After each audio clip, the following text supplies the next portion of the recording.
નોકર જોડ લગાવી લગાવી મારી માલિશ કરતો હું પૈસા આપતી. તો કહે તો રહેવા દો માલકી, હું સાંજે વસૂલી કરીશ. હું સમજી શકતી ન હતી કે તે શું કહેવા માંગે છે, પણ જેમ જેમ તે માલિશ કરતો તેમ તેમ મને મજા આવતી અને હું શાંતિથી ગાઢ નિંદ્રામાં પડી જતી. પણ એક રાત મને ઊંઘ ન આવી તો મારા હોશ ઉડી ગયા, કારણ કે તે રાત્રે નોકરે માલિશ કરતી વખતે મારી સાથે જે કરતો તે સાંભળીને તમારા હોશ ઉડી જશે. હું ખૂબ જ સુંદર હતી, તેથી મારા લગ્ન કરી દીધા. મારા સાસરિયાઓ ખૂબ જ અમીર હતા, તેથી મારા પતિએ મારી સેવા કરવા માટે ઘણી નોકરાણી રાખી છે. પણ તેમનો એક નોકર ધીમે ધીમે મારી નજીક આવવા લાગ્યો હતો. તે નોકરે મને કહ્યું કે હું ઘણા વર્ષોથી અહીં નોકરી કરું છું અને તમારા સાસરિયાઓ મારી સાથે પરિવારના સભ્યની જેમ વર્તન કરે છે. તે સારો હતો, તેથી મેં પણ તેને વિશેષ મહત્વ આપવાનું શરૂ કર્યું. એક દિવસ તે મારા રૂમમાં આવ્યો અને હું હજુ પણ પથારીમાં ઊંઘી પડી હતી. તેણે મારી સામે જોયું અને કહ્યું, તમે સૂઈને થાકી ગયા હશો. જો તમને વાંધો ન હોય તો હું તમારા પગ દબાવું. આ સાંભળીને હું ચોંકી ગઈ. હું સુંદર અને યુવાન હતી, પણ મારા પતિ સિવાય મને ક્યારેય કોઈ પુરુષે સ્પર્શ કર્યો ન હતો. ન તો ક્યારેય કોઈ નોકર દ્વારા મારા પગ દબાવવામાં આવ્યા હતા. તેથી જ મેં તરત જ ના પાડી અને કહ્યું, ના, મને પસંદ નથી કે કોઈ અજાણ મને સ્પર્શ કરે. આ સાંભળીને તે શાંત થઈ ગયો અને મારા રૂમમાંથી બહાર નીકળી ગયો. પછી મને સમજાયું કે મેં તેને ખૂબ જ કડક જવાબ આપ્યો હતો. કદાચ તેણે પહેલાં પણ મારા સાસરિયાઓમાં આવી વાતો કરી હશે, પણ મેં સ્પષ્ટ ના પાડીને તેનું દિલ તોડી નાખ્યું. વાસ્તવમાં હું ખૂબ જ દિલી વ્યક્તિ હતી, તેથી મને પાછળથી પસ્તાવો થવા લાગ્યો. હું તેના વિશે વિચારવા લાગી કે તે નોકર ખૂબ યુવાન અને સુંદર છે. મારે આનાથી મારા પગ દબાવવા ન જોઈએ. કદાચ મારા પતિને આ ન ગમે. બીજા દિવસે પણ એવું જ થયું અને નોકરે મને ફરી એ જ વાત કહી. હું ખૂબ જ થાકી ગઈ હતી, તેથી મેં મારા પગને પલંગ પરથી નીચે ઉતાર્યા અને તેને મારા પગ દબાવવા કહ્યું. આ સાંભળીને તે ખુશ થઈ ગયો અને મારા પગ દબાવવા લાગ્યો. તે મારા પગ એટલા ધીરે ધીરે દબાવી રહ્યો હતો કે તેને ફરીથી ઊંઘ આવવા લાગી. આ જોઈને તે કહેવા લાગ્યો, માલકીન, તમને ઊંઘ આવતી હોય તો તમે પલંગ પર સૂઈ જાવ. હું તમારા પગ દબાવતો રહીશ. હું પલંગ પર સૂઈ ગઈ. તે પલંગ પર મારા પગ પાસે આવ્યો અને તેને દબાવવાનું શરૂ કર્યું. તે પછી હું હોશ ગુમાવી બેઠી અને મને ખબર ન પડી કે હું કેટલા કલાક સૂઈ ગઈ. પછી જ્યારે મેં મારી આંખો ખોલી, મેં જોયું કે નોકર હજી પણ મારા પગ દબાવી રહ્યો હતો. આ જોઈને મને તેમના પર દયા આવી અને મેં મારો હાથ લંબાવ્યો અને મારા પર્સમાંથી કેટલીક નોટો કાઢી અને તેના હાથમાં મૂકી. આ જોઈને તે શરમાવા લાગ્યો. માલકીન, તમે મને પૈસા આપીને મને શર્મિંદા કરો છો. મારો પગાર સારો છે, મારે પૈસાની જરૂર નથી. જે સાંભળીને મેં તેને કહ્યું કે આ પૈસા તારી મહેનતના છે. આ સાંભળીને નોકર તે પૈસા લઈને મારા રૂમમાંથી બહાર નીકળી ગયો. મારા પતિ મોડી રાત્રે આવતા, તેથી મેં તે નોકર સામજે ફરીથી મારા રૂમમાં બોલાવ્યો અને કહ્યું, તમારી માલિશથી મને આનંદ મળે છે, તો મારા પતિ ઘરે ન આવે ત્યાં સુધી તું મારા રૂમમાં જ રહેજે. મારી વાત સાંભળીને તે ખુશ થઈ ગયો અને કહેવા લાગ્યો, હું ફક્ત તમારો જ સેવક છું. તમે જેમ કહો હું તેમ કરીશ. હું તમારા પગ દબાવતો રહીશ જેથી તમારો થાક દૂર થાય અને તમે હરવાશ અનુભવો.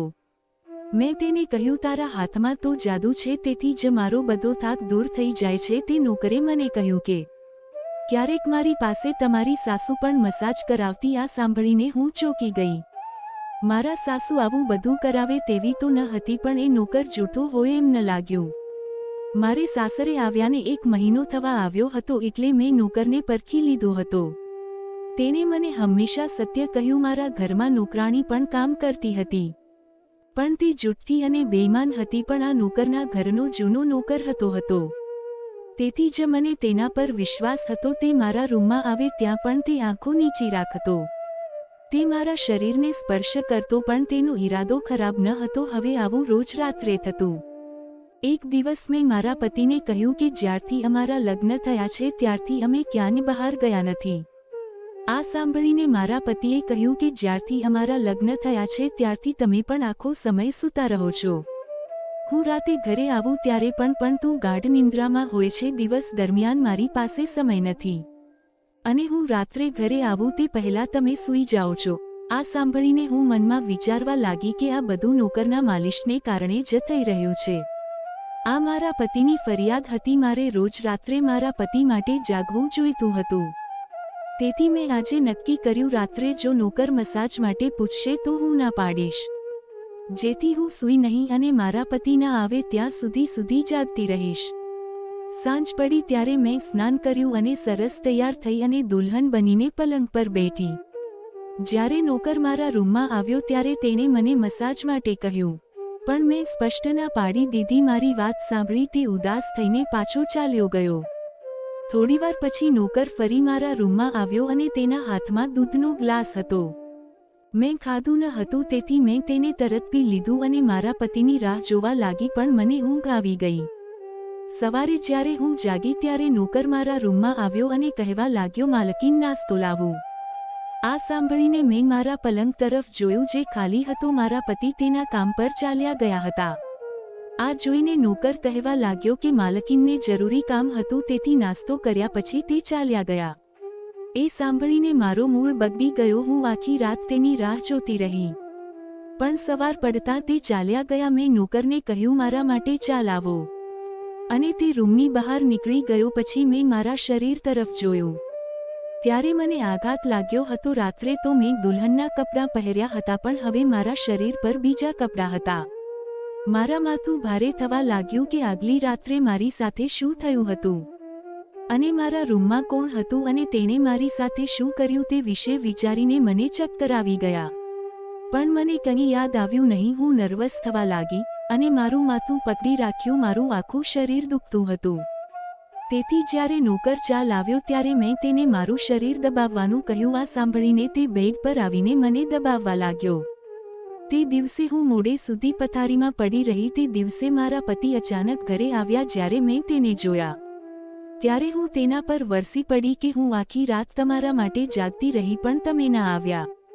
આ સાંભળીને મારા પતિ કહેવા લાગ્યા, પણ હું રાત્રે રૂમમાં આવ્યો ત્યારે તું ગાઢ નિંદ્રામાં હતી, એટલા માટે મેં તને જગાડી નથી. આ સાંભળીને મને આશ્ચર્ય થયું કે તો મારા કપડાં કોણે ઉતાર્યા છે અને સંપૂર્ણ ઊંઘ હોવા છતાં મારું શરીર કેમ દુખે છે.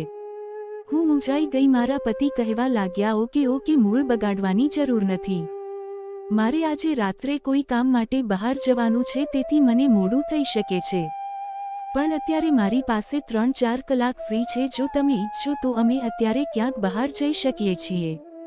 આ સાંભળ્યા પછી મારો મૂડ ઘણો સુધરી ગયો અને હું રાતવાળી વાતને ભૂલીને ખુશ થઈ ગઈ. લગ્ન પછી આ પહેલી વાર હતું કે હું મારા પતિ સાથે ક્યાંક બહાર જઈ રહી હતી.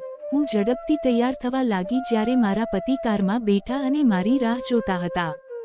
તે સમયે નોકર મારા રૂમમાં આવ્યો અને મને પૂછ્યું, માલકીન, તમે ક્યાંક જાઓ છો?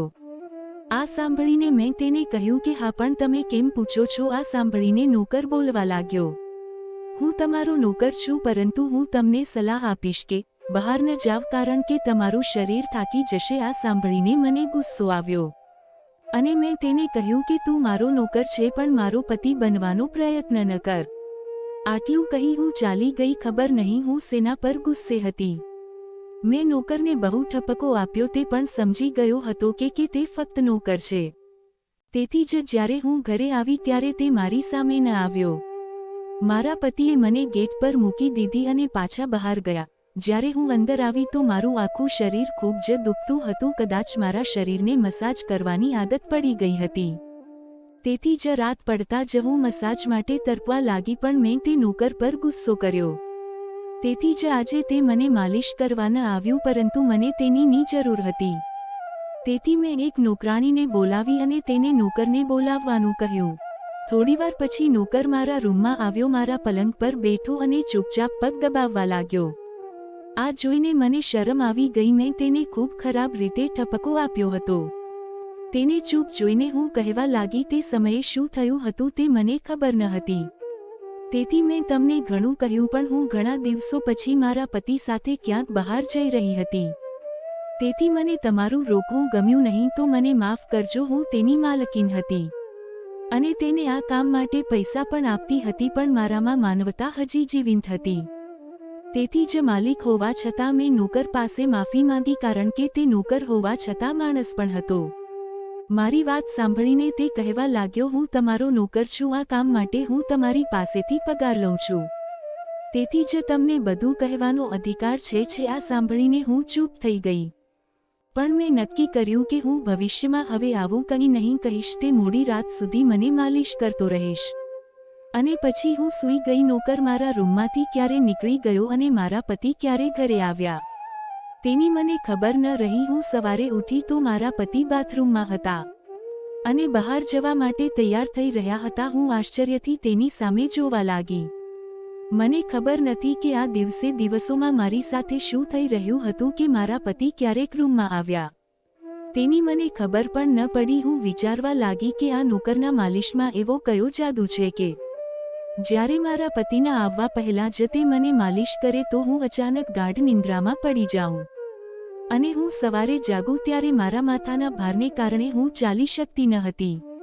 પરંતુ મેં મારા પતિને આ વાત કહી ન હતી કારણ કે હું ઈચ્છતી ન હતી કે તેને ખબર પડે કે મેં એક પુરુષ નોકર પાસેથી મસાજ લીધી હતી. એક દિવસ મારા પતિ દિવસ દરમિયાન ઘરે જ રહીને ઘરના બધા કામ નોકર દ્વારા કરાવ્યા, પણ તેને મારા રૂમમાં ન આવવાનો દીધો. નોકર પણ ઘરના બધા કામ કરતો રહ્યો અને મસાજના વિષયનો કોઈને પણ ઉલ્લેખ ન કર્યો. હું પણ ઈચ્છતી હતી કે આ વિશે કોઈને ખબર ન પડે. આ સમય દરમિયાન જ્યારે મારા પતિ ઘરની બહાર ગયા ત્યારે મેં નોકરને રૂમમાં બોલાવ્યો, પરંતુ એક દિવસ મારા પતિ અચાનક ઘરે આવ્યા અને હું રૂમમાં હતી.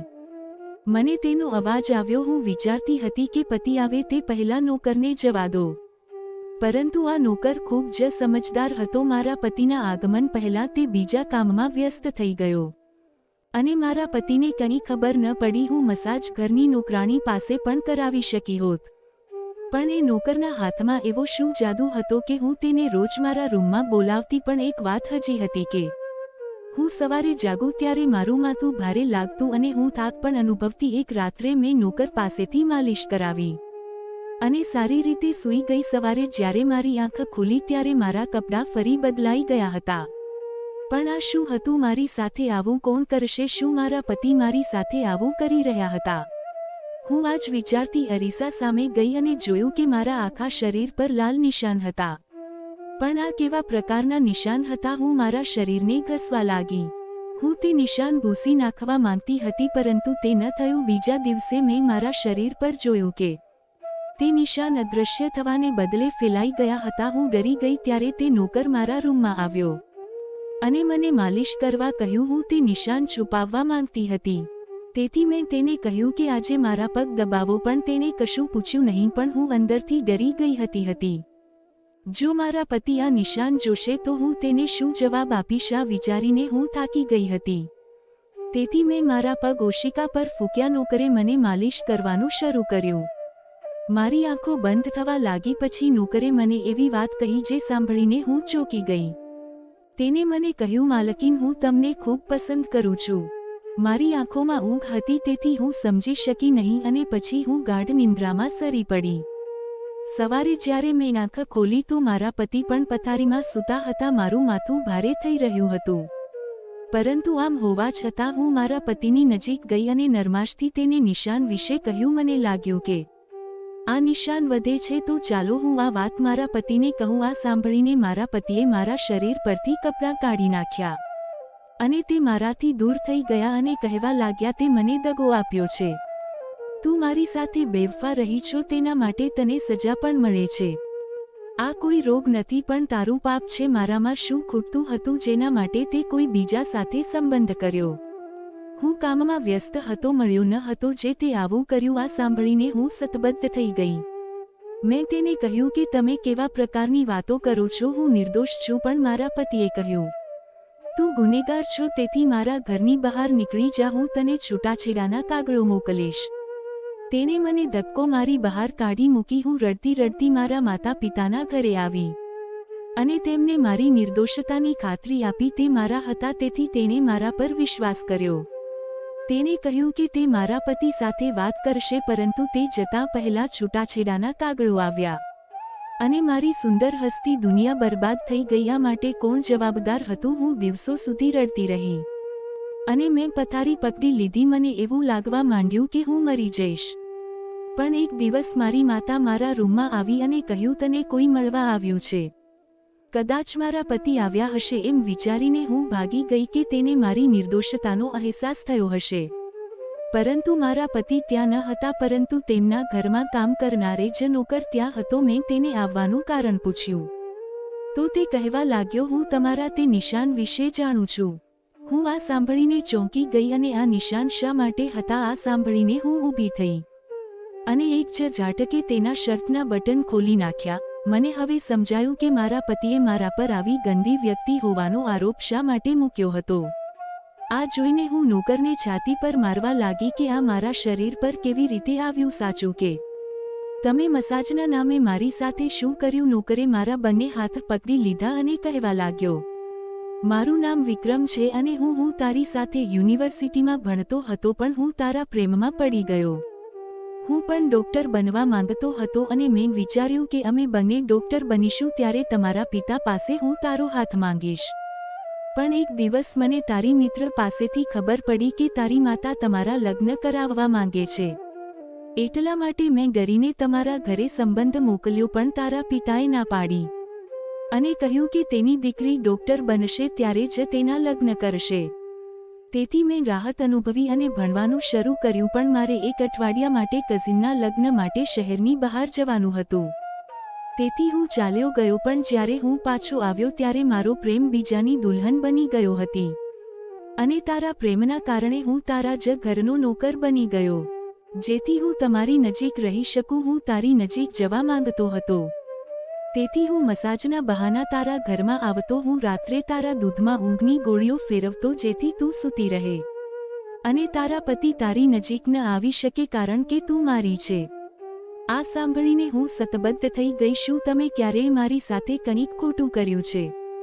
આ સાંભળીને તેને મારો હાથ તેના માથા પર રાખ્યો અને કહ્યું, હું તને પ્રેમ કરતો હતો, તેથી તારી પરવાનગી વિના તારી સાથે કંઈ કરવા માંગતો ન હતો. આ સાંભળીને મેં નિશાન તરફ ઇશારો કર્યો જે અમારા બંનેના શરીર પર હતા. આ સાંભળીને તે હસ્યો અને કહ્યું કે હું એક ડોક્ટર છું અને તે માત્ર એક ઇન્ફેક્શન છે. મેં આ એટલા માટે કર્યું કે તમારા પતિને અમારા બંને પર શંકા જાય. આટલું કહીને તેણે મારી પાસે માફી માંગી અને મેં તેને આખું વર્ષ સજા આપી અને પછી તેની સાથે લગ્ન કરી લીધા. તો મિત્રો, જો તમને આ વાર્તા ગમે તો વિડીયો લાઇક કરો અને અમારી ચેનલ